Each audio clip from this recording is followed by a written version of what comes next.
the Santa Margherita umbrella. Santa Margherita is one of the #1 Pinot Grigios in the United States. It historically goes all the way back to 1935.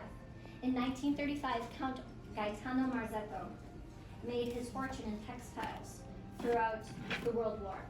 Once the World War ended, what every good Italian would want to do is help rebuild this country and make good wine, right?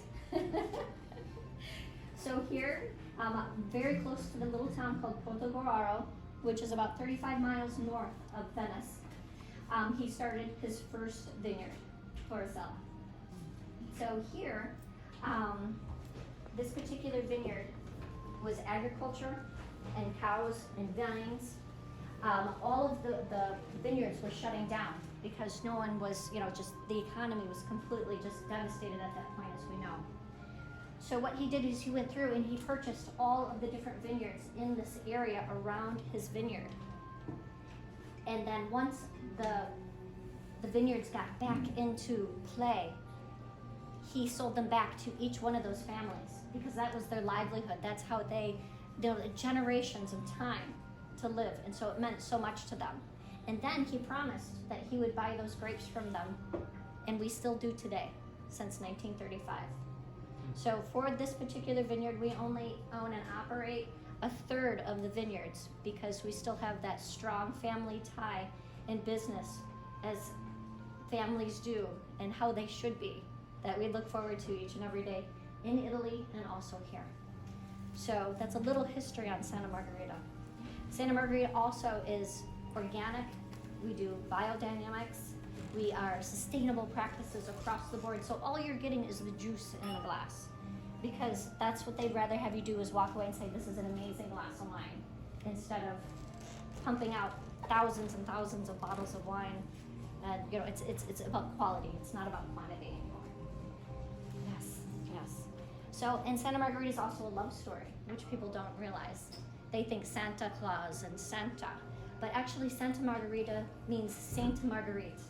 So in this little teeny town of Portogruaro, Count Gaetano Marzetto met his wife, soon-to-be wife, Marguerite. They had 6 boys, and he sainted her, Saint Marguerite, and named his vineyards Santa Margherita after that, after her. So I was like teary-eyed when I told the story. What's a beautiful story. Well, thank you. Thank you. But it just shows you the heart and the integrity of the family, and it's still owned and operated by the Marzettos to this day, 4th generation. So it just means a lot on every single level.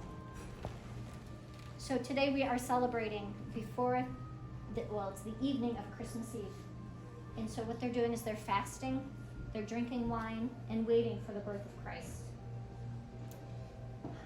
In every region in Italy, it's the same celebration, just a little different twist on the food. It's always the 7 fishes, but it's whatever is locally available. So today, we're gonna have a beautiful plethora of fishes, which I cannot wait to share with you. But the significance of the number 7 continues on and on. So here we have the 7 days, the 7 sacraments, right? The 7, I have on my list.